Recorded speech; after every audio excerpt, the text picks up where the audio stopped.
Hello students, we are moving to our next question of miscellaneous exercise, chapter relation function, class 12th. Question 3, given nonce empty set x, consider power set of x which is the set of all subsets of x. Define the relation R in Px as follows. For subset A in Px, A relation B if and only if A is a subset of B. Is R an equivalence relation on P X, justify your answer. पहले हम question समझते हैं, question क्या कहना चाह रहा है। ठीक है, एक एग्जांपल से समझते हैं। हम एक let X is equal to 1 2 3, ठीक है, नॉन एम्प्टी सेट एक एक्स हमने ले लिया 1 2 3। अब इसका पावर सेट क्या है हमारा पी एक्स। पी एक्स क्या है? Power set of x. ठीक है, पावर सेट ऑफ एक्स हो गया।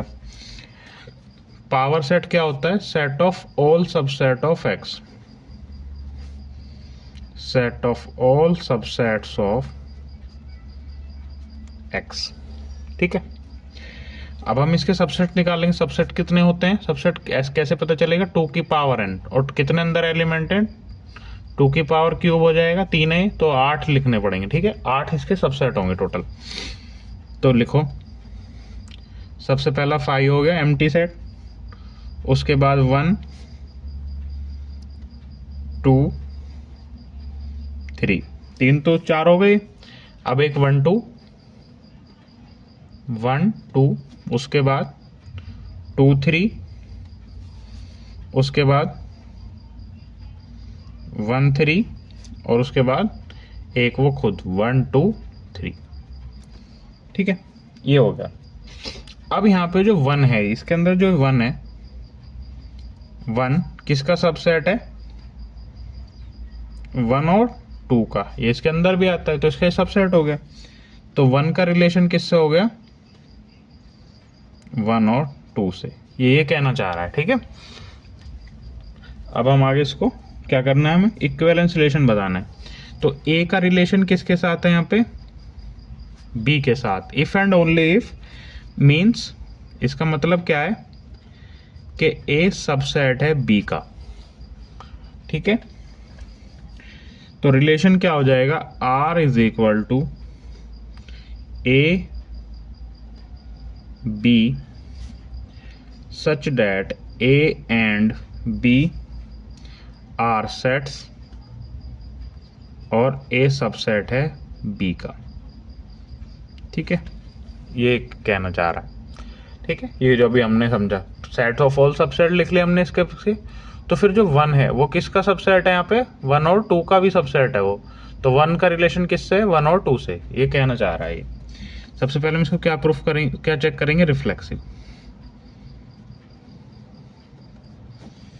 रिफ्लेक्सिव का क्या है? रिफ्लेक्सिव कब होता है? जब कोई एलिमेंट खुद को बिलोंग करता है। तो उसके लिए क्या है? ए बिलोंग्स टू आर करना चाहिए। अब आप एक चीज यहाँ पे देखना, हमने किसके सबसेट लिखे थे? 1 2 3 के। तो ये खुद का सबसेट है या नहीं? खुद का सबसेट है ये। तो इसका मतलब ए खुद का सबसेट हो जाएगा, और आर क्या हो जाएगा? R is reflexive. ठीक है, सिमेट्रिक की तरफ चलते हैं।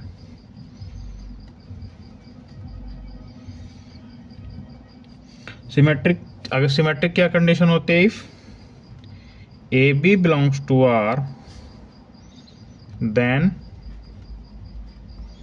B A belongs to R. ठीक है, अगर if A B belongs to R का क्या मतलब है? ए सबसेट है बी का। बट ऐसा तो बिल्कुल जरूरी नहीं है, और ये सच भी नहीं है कि बी ए का सबसेट हो जाए। It is not true. ठीक है, हमने क्या लिखा था? 1 2 3, 1 इसका सबसेट था। तो ऐसा थोड़ी है 1 2 सबसेट हो जाएगा 1 का। 1 2 तो सबसेट नहीं होना का 1 का, 1 हो जाएगा 1 2 का सबसेट। तो बी सबसेट ऑफ ए, ये बात गलत है। तो ये हमारा सिमेट्रिक नहीं है ना, नॉट सिमेट्रिक। ठीक है, क्योंकि हमने 1 लिखा था, किसका सबसेट है? 1 2 का। अब 1 2 थोड़ी वापसी सबसेट हो जाएगा 1 का, तो ये हमारा गलत हो गया। अब हम चेक करेंगे ट्रांजिटिव।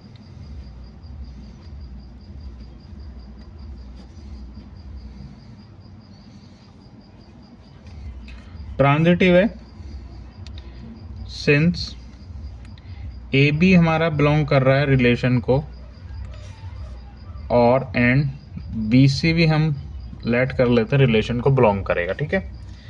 इसका क्या मतलब है, ए सबसेट है बी का एंड बी सबसेट है सी का, ठीक है। अगर ए बी का सबसेट है और बी सबसेट है सी का, तो ए बी क्या हो जाएगा, सबसेट ऑफ सी हो जाएगा, सबसेट का साइन है, ठीक है।